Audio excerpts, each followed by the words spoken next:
Hey, what's going on, everybody? It's Tuesday morning, raining like crazy out here in Texas.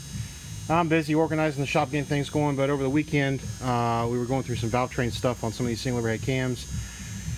Not sure if anyone knows, but we are going to roll out the there's a Beehive valve spring that we're going to come out with a titanium retainer that goes on top for all the single overhead cam guys.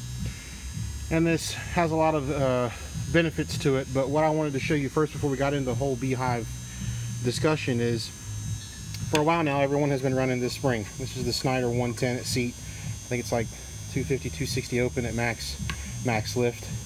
Been a good spring for most. I'm guilty of running this spring as well, because at the time I didn't have time to really go through and research a proper valve spring that was going to suit this head properly, and everyone seems to run what everyone else runs, so it's kind of like a follow the leader type of deal. And for the longest time, this is all that was available, and everyone ran this because, like I said, everyone else is running it. So here's where we're going to change everything up and the reasons why. Here's a Snyder spring, Z31 head, spring pocket. Normally you have a spring seat shim or seat here that's metal, as well as the one for the inner, because this is a dual coil spring as well as the factory one. And typically what you want to do is, when you put these valve springs on, is that they should be pretty much centered up and they should be located. The problem with what we find is that, look at this walk around.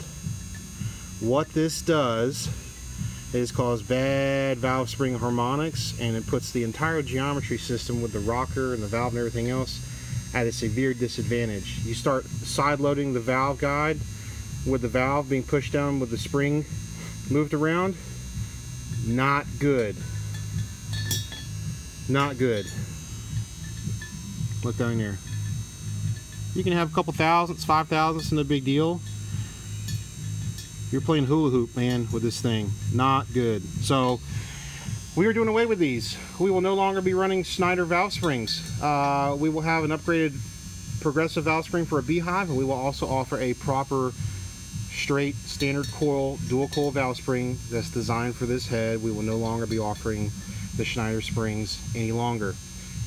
Guys probably have never paid attention to this, never even considered it, because like I said, everyone runs what everyone else runs, and it's just what everyone does. That seems to be the trend with a lot of the VG stuff, unfortunately. So I'm not here to bash anyone. I'm here to educate and show everybody why I don't like running things, and this is one of the reasons why. Just because you bought something that someone else uses does not mean it's correct. Find out, look at the stuff, do your measurements. You go to any other race engine shop or any other shop and you gave them a valve spring, and he went there and started moving that shit around like that, he would absolutely tell you we're not running that spring. Or he's going to try to search and search and search to try to find a spring seat shim or a cup that's going to take all that slop out so that this spring sits on there properly and is actually located. But this, not going to happen anymore. We're not doing this anymore. So if you guys want to run a proper valve spring kit, give us a call. We're going to have, like I said, the standard dual coil spring kit we're going to offer, as well as a Performance Beehive progressive spring for these setups. They're going to have a titanium retainer for both, so we'll have one available for a standard and one available for the Beehive. It's going to change things drastically for valve train stability. So stay tuned, be on the lookout, and start researching your parts before you start buying this stuff. This is what's killing you guys in the long run. And while you guys can't make extra power, we're running into valve fluid issues, we're having a whole bunch of issues with valve wear and guide wear, and we're trying to figure things out. It only takes a couple seconds. Mock the stuff up, check it before you putting things together. It's not a simple solution to just buying a part and your problems are solved. So take a look, be on the lookout, more things coming. Thanks.